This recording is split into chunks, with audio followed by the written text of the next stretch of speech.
Hey, salut tout le monde, c'est Franzy Stark et bienvenue sur ma chaîne. Aujourd'hui, on va parler de l'épisode 7 de la saison 5 de My Hero Academia. Et mon téléphone, il sonne déjà. Je vais le mettre sur vibreur et je vous reprends tout de suite. Je vous le rappelle, si vous n'avez pas encore vu l'épisode, allez le voir et revenez juste après sur ma vidéo. On est donc parti pour la troisième manche opposant la classe A à la classe B. On se fait ça ensemble? C'est parti!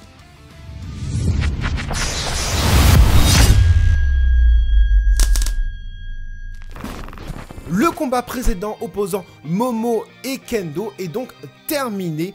Il y a pas mal de dégâts sur le champ de bataille. Il y a aussi des champignons et ça met 2 heures à sécher, à s'évaporer en fait. Aizawa propose donc de changer de terrain du coup. Et en plus de ça, ça leur permettra aussi de faire une petite pause. Pendant ce temps-là, All Might parle un petit peu avec Izuku Midoriya en lui rappelant que, encore une fois, il ne sait pas ce qui est en train de se passer avec son alter. Il va donc du coup demander à Grand Torino si des fois son mentor lui aurait pas dit quelque chose. All Might rappelle à Izuku que le dernier combat lui sera opposé Shinso contre lui, et la dernière fois quand ils se sont fightés, c'est là qu'il a vu tous ses mentors, ses prédécesseurs du coup. Donc de faire super gaffe parce que on ne sait pas ce qui peut arriver, on ne sait pas la volonté du mentor précédent et on ne sait pas aussi la volonté des prédécesseurs du One for All. Bon, ce petit passage là, c'est encore pour nous mettre un petit peu la hype sur le combat final opposant la classe A à la classe B, et aussi pour nous faire un petit rappel sur ce qu'on a vécu dans les premiers épisodes. On montre du coup que Bakugo s'en fait un petit peu pour Deku, à sa manière.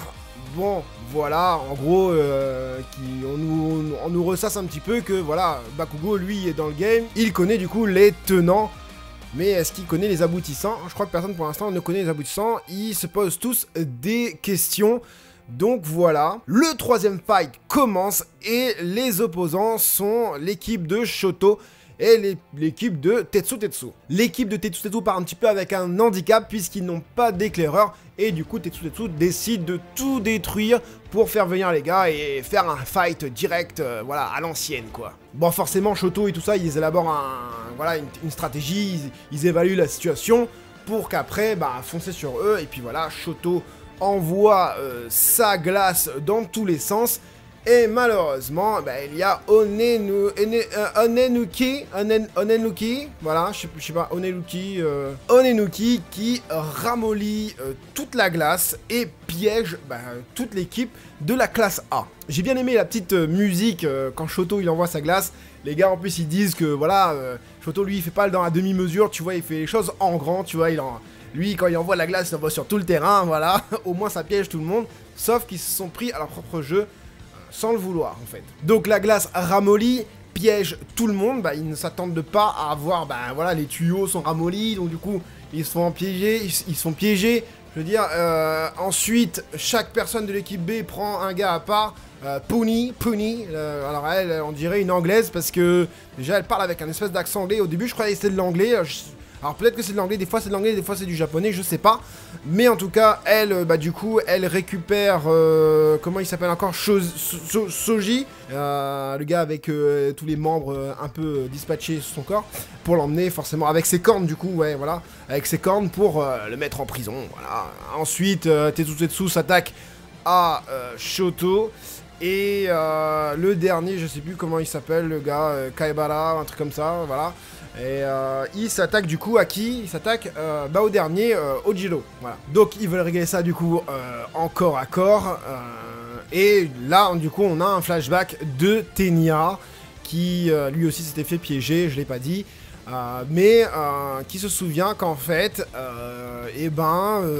son frère Ingenium, qui est en rémission, qui lui a dit voilà, si tu arraches tes turbos sur tes mollets, ils vont être plus puissants, ils vont durer plus longtemps. Il était peut-être temps qu'ils lui disent quoi, enfin voilà. Donc du coup c'est ce qu'il a fait. J'ai pas trop aimé la manière que ça a été mis en scène en fait, puisque voilà, je m'attendais, Ingenium, son grand frère lui dit fais gaffe parce que ça fait mal, donc voilà quoi. Donc je m'attendais à un truc beaucoup plus, un peu plus trash, un peu plus difficile à accepter. Mais au final, il l'arrache. Alors certes, il y a un petit peu de sang, machin. avec une petite cigarette dans la bouche, boum, allez, j'arrache mes trucs, j'arrache mes turbos, et ils deviennent plus puissants, et ils durent plus longtemps, donc 10 minutes. Donc je sais pas combien de temps ils duraient avant, quelques secondes, maintenant c'est 10 minutes, bon bah voilà quoi, un petit peu comme moi, voilà. Bref, qu'est-ce que j'ai pensé de l'épisode? Eh ben, oui, donc c'est fini, oui, ouais, je vous dis déjà qu'est-ce que j'ai pensé de l'épisode, parce que c'est déjà fini la petite review, entre guillemets. Qu'est-ce que j'ai pensé de l'épisode? Et ben justement, je trouve que c'est un épisode où il n'y avait pas grand-chose à dire, c'est, il se passe ça, il n'y a pas trop de stratégie, on voit simplement le nouveau pouvoir, enfin le nouveau protagoniste qui est Onenuki avec son pouvoir, mais c'est tout, je veux dire, c'est un combat comme un autre, comme limite le précédent, sauf que le précédent, bah il y avait des gonzesses. Donc là en fait t'as Shoto, t'as Tenya, on s'attend quand même à un truc de fou, quoi. Bah déjà, quand Shoto fait son entrée, quand il commence à utiliser son pouvoir, tu te dis, ouais, c'est bon, ça va dépoter, quoi. On va avoir un truc bien badass, on va avoir un truc bien ouf, quoi. Mais pas grand-chose, parce qu'ils se sont fait prendre au piège, on est d'accord. Mais pas mal de scènes à rallonge dans cet épisode, et c'est pour ça, du coup, que je les ai même pas citées, ces scènes à rallonge. On a la scène à rallonge encore, All Might et Deku qui se reparlent pour se redire que y a ci, y a ça. Momo Recovery qui dit oh, tempo douce. Voilà, on sent que, tu vois, ils veulent faire rallonger de 10-15 secondes l'épisode. Pareil, le petit blondinet. Ah, voilà, l'équipe A, machin, l'équipe B, c'est la meilleure. Hein. Enfin, voilà, enfin, on a quasiment à tous les épisodes. Et après, t'as Kendo qui lui met un petit voilà, je sais même pas comment on appelle ça. Voilà, pareil, bon, Ingenium, encore, Tenya, à l'hôpital, oui, reprends mon nom, on le sait tout ça. On a l'impression des moments, c'est limite, en fait, ces épisodes-là, enfin, ces épisodes de combat entre la classe A et la classe B, on a l'impression, limite, de filler, en fait, et ça me déçoit un petit peu parce qu'ils auraient pu faire ça mieux. Le seul endroit où ils ont mis quand même pas mal de moyens, bah, c'est dans la mise en scène et dans les musiques où tu sens l'enjeu, mais il n'y a pas d'enjeu en fait. Quand t'as Fumikage par exemple qui parle avec Shoto, pardon, qui lui dit oui, Shoto, oui, Fumikage, nos mentors, le numéro 1 et le numéro 2, tu ne dois pas perdre ce combat. La vie de la Terre, l'humanité en dépend. Enfin, voilà, enfin, non. Enfin, tu vois, t'as la musique derrière, je sais plus c'est quelle musique et tout.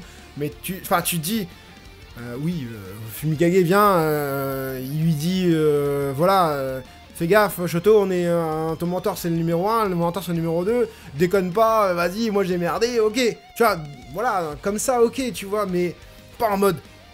fais gaffe, nous sommes les héritiers des numéros 1 et numéro 2. Ah, c'est bon quoi, enfin voilà, c'est pas non plus, ça sert à rien d'avoir une musique d'enjeu comme ça. C'est vraiment pour nous mettre un petit peu les yeux dans la bouche, nous mettre un filtre pour nous faire kiffer, mais moi, enfin ce filtre là, je passe outre quoi, voilà. Donc oui, du coup, ah oui, ce que j'ai pas dit, bah du coup, Tenya s'est libérée. Et voilà, là, c'est là que le match commence vraiment, et c'est là que l'épisode se termine. Donc voilà, j'avais hésité à faire une review cette semaine, parce que je m'étais dit que je vais peut-être faire plutôt une review par match, parce que il se passe pas grand chose sur ces matchs-là. J'espère que la semaine prochaine, ce sera mieux. Alors oui, on a eu une évolution pour Tenya, mais c'est tout quoi. Enfin, moi, ce que j'en ressors, c'est tout.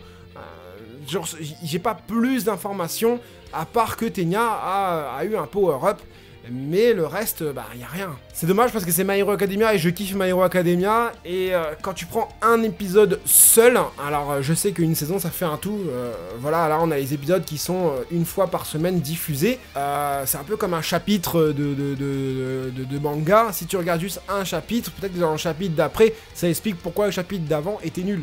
Donc là c'est un peu ça aussi, voilà, donc je suis pas du tout dans le jugement en disant que c'était nul, mais c'était un peu nul quand même. J'attends la suite pour prouver que j'ai raison, c'est-à-dire que les choses sont comme ça pour l'instant, tu vois, t'as toujours un moment où c'est bas et après ça monte comme ça au niveau intensité. J'espère que ce sera le cas, en tout cas après tous ces combats contre la classe A et la classe B. Voilà, donc j'espère que ma petite review vous aura plu. Dites-moi vous en commentaire ce que vous avez pensé de l'épisode. Merci à ceux qui mettent des petits commentaires dessous, merci à ceux qui mettent des likes, merci à ceux qui regardent mes vidéos. Ça fait un peu moins de vues que un unboxing, tout ça, mais ça me fait toujours plaisir. J'ai à peu près une 80 personnes qui regardent. Ça fait vraiment chaud au cœur parce que c'est un format que je prends un risque de faire et de continuer à le faire. Donc je vous invite, si vous aimez bien mon contenu, à le partager, à mettre le petit like et puis à me dire en commentaire du coup vos impressions sur l'épisode. Voilà, c'était Franzy Stark, à la prochaine.